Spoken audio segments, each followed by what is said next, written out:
You want to support Roland Martin Unfiltered? Be sure to join our Bring the Funk fan club. Every dollar that you give to us supports our daily digital show. There's only one daily digital show out here that keeps it black and keep it real. As Roland Martin Unfiltered. Support the Roland Martin Unfiltered daily digital show by going to RolandMartinUnfiltered.com. You can make this possible. All right, folks, let's talk some international news. Even after forcing out President Omar al-Bashir, who ruled Sudan for 30 years, thousands of pro-democracy protesters are still out in the streets. The humanitarian crisis triggered by the legacy of civil war and chronic underdevelopment continues to intensify in South Sudan, and a new wave of violence has left at least 4 million people displaced from their homes and 5 million that lack basic survival necessities like food, water, and shelter. We're now joined by Bishop Eduardo Hiiboro Kussala, a humanitarian, peacekeeper, and a church leader from South Sudan. Bishop, glad to have you here. This is one of those stories that, when you look at international news in the United States, does not get lots of attention. And so how dire is this situation in the Sudan? Thank you for having me here, and I apologize for my voice. I almost lost my voice these last days, but I'm happy to be here and bring with me the stories and the pains and the worries of the people of South Sudan. South Sudan became a country in 2011. I went to secede from Sudan after a long war of conflict. And you have to know these two countries, since time immemorial, especially South Sudan, never had its own government. And so the process of liberation were in many ways, including armed struggle. But above all, there was so much that was carried out by the church in advocacy for the rights of the people of South Sudan. And I want to take this opportunity to thank the people of the United States. If it was not because of you, we would not even have the South Sudan that we have at the moment. And so we were able to vote in 2011 to secede from Sudan as an independent country. That is to say, Sudan was predominantly Arabs, Muslim, and then South Sudan, African Christians. And so now we got our independence. Like any other country, we were very happy, and also our friends, the United States, and those who helped us, were so happy for us. But from nowhere, we got into conflict immediately after the independence, 1 year after, and which continues up to now. And so this conflict is actually a civil war. And we are ashamed about it, actually, because the war is actually between the people in the area, and it's all about leadership. Let me also tell you that the people of South Sudan, nearly 90% of them do not know how to read and write. And so if we have to talk over constructing a country with all those necessary values that can make a country, it takes a long time. In fact, interesting when you make that point. When I interviewed Winnie Mandela, one of the things she talked about was when blacks in South Africa got their freedom, she said what people didn't realize was the high illiteracy rate, because those who were children who were fighting the anti-apartheid forces, they weren't in school. And she said, so all of a sudden they become adults. And then she said, we're sitting here and we're dealing with folks who can't read, who can't write, who can't get any of these jobs. And for a lot of folks in this country, not understanding that this is still a young democracy when you compare it to other countries. And then when you talk about only being a country for a handful of years, Colin Powell made this point. He said it takes time to actually develop a country, and countries need help. How is this administration, are they helping South Sudan? Yeah, well, I have to say the United States government helped us to get the independence. And that was under, that was what year? Under the administration of George Bush. And I have to say that... They did or did so what year was that?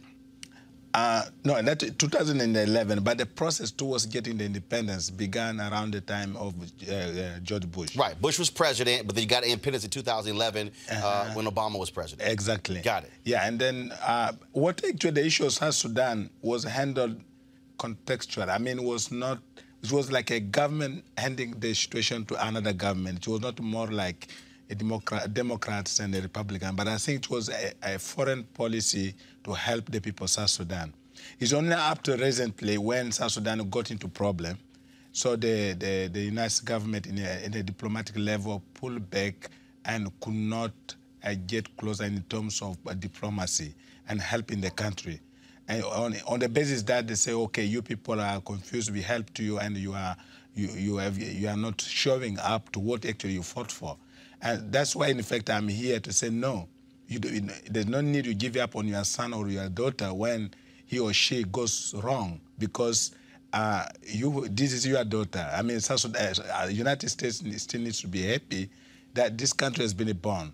And as you have said correctly, these guys who are now ruling the country were commanders in the bush.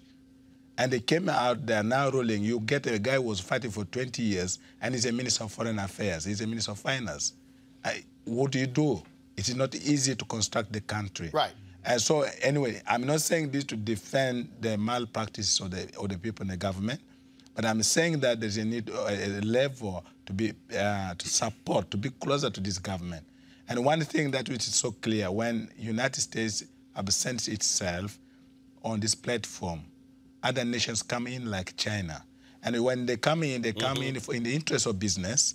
And like we have the natural resources, so we find ourselves going into deep depths that the generations to come, 100 years to come, will continue to pay the debts for which they are not responsible. But that's the point I raised. So when Hillary Clinton was Secretary of State under Obama, and when she was warning African nations not to accept Chinese investment, I was saying, well, hell, if U.S. investment is not there, look, nations need roads, nations need bridges, they need telecommunications, they need infrastructure, and China's saying, hey, we're more than happy to provide those loans for you to build it, but what does China do? They want to bring in their workers. They don't want to employ the folks who are in those countries.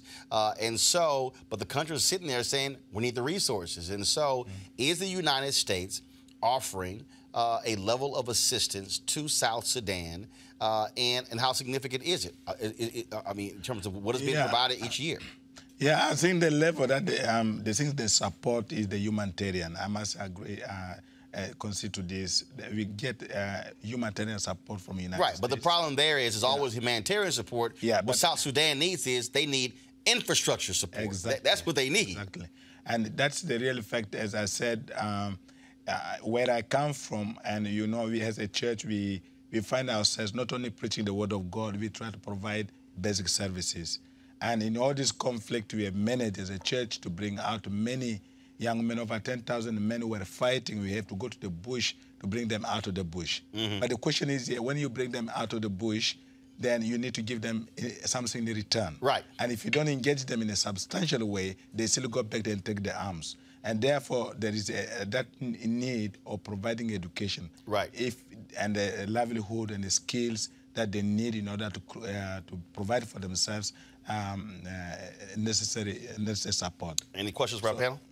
I have a quick question.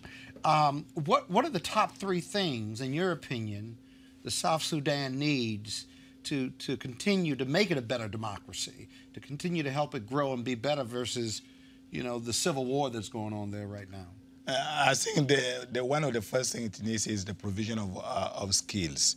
The closeness of the government of the United States to the government of South Sudan will be able to pass on the skills of governance without, in fact, running away or when they don't do well, to keep on and forming the leaders and passing on to the values that make this nation a greater nation. And the second to that is connected is, of course, education in all sectors. Because if we are talking of 90% of people do not know how to read and write, then we need to empower these people through all forms of education. Together with it is sustainable development.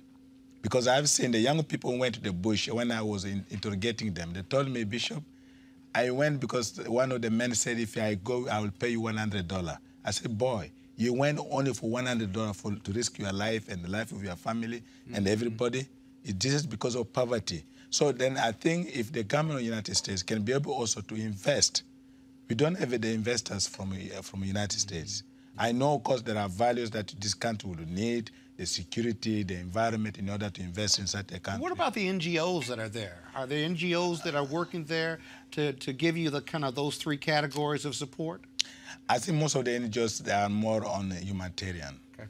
Right, which and is it's more, they call it sustainable in the sense that you give and tomorrow you continue giving. You need the U.S. government to invest in those three areas to support the South Sudan. Yeah, but the government of the United States, like now, there's one success story that had actually happened in where I come from, that we started the process of peace, building peace among the people, and where we brought out these thousands of young people fighting, and then we were also able to rescue over 1,000 child soldiers and women who were actually abducted who were in the rebel group. Now, what has happened is that we brought peace in the area. USAID found that the place has become peaceful, and they've come in and they've started a program which they call a recovery and a resilient program.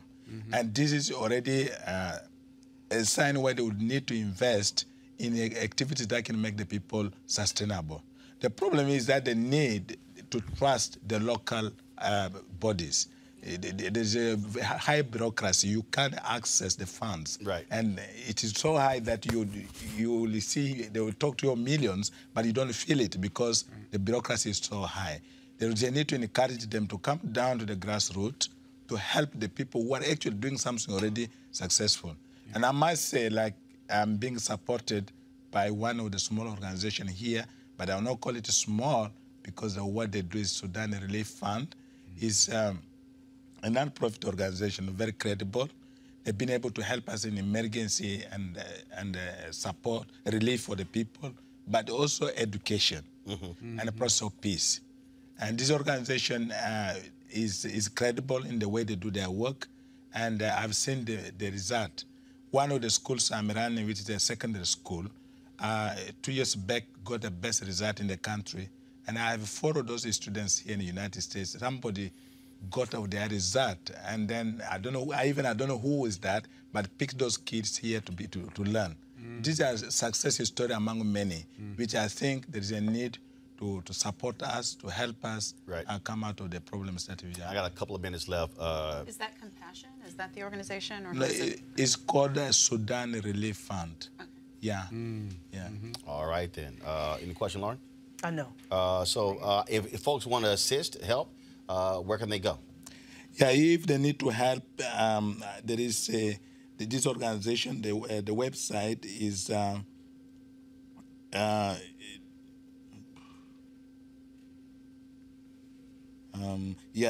the website which they can use of Sudan Relief Fund is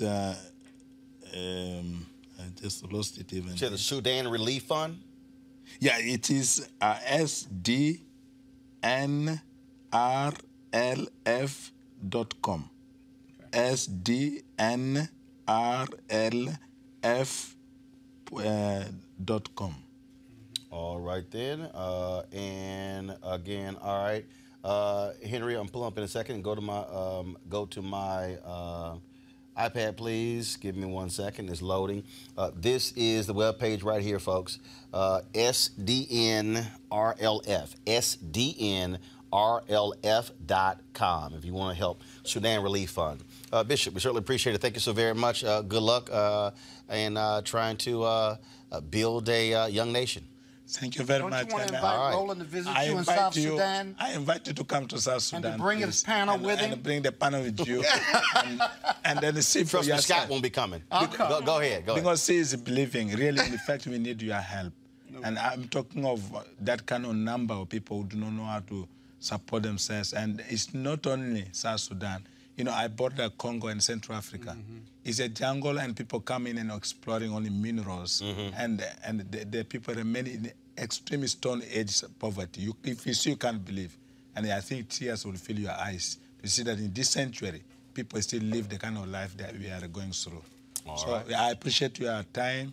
Thank you for allowing me to come, and I'm sorry my voice was so good. You're fine. And hope I come again. Thank you so Bishop. much. Thank you so very much. I appreciate it. All right, folks, back to that Roland Martin Unfiltered video in just one moment. All right, folks, you heard me talk a lot about marijuanastock.org because I want to keep you informed of investment opportunities that make sense. We've all watched the growth of the cannabis industry. A recent report by New Frontier Data estimates the global cannabis market at more than $340 billion. Now, we know that marijuana legalization is sweeping the country state by state. We also know that marijuana has a good cousin, the hemp plant, with a much higher concentration of CBD. That means hemp gives you all the medical benefits of marijuana without getting you high. Until recently, hemp farming was practically legal in the U.S. and heavily regulated by the DEA. However, the 2018 Farm Bill changed all of that, making it legal to grow hemp CBD in the U.S., thus creating one of the largest commodities worldwide. Now, this is, of course, very simple, and that is the folks at 420 Real Estate, but their plan is very simple, their business model. They buy land that supports hemp CBD grow operations and lease it to licensed high-paying tenants. That's right, they are hemp CBD landlords, and you can get in on the action. Now, my friends at 420 Real Estate had something special for the Roland Martin Unfiltered viewers. Originally, the minimum investment level was $500, but you can get in and invest in this crowdfunding campaign for as little as $200. That's right, $200 up to $10,000. Again, this is a $340 billion industry that is still growing. You can participate with as little as $200. For more information, go to marijuanastock.org. That's marijuanastock.org for you to get in the game and get in the game now. Now back to your Roland Martin Unfiltered video.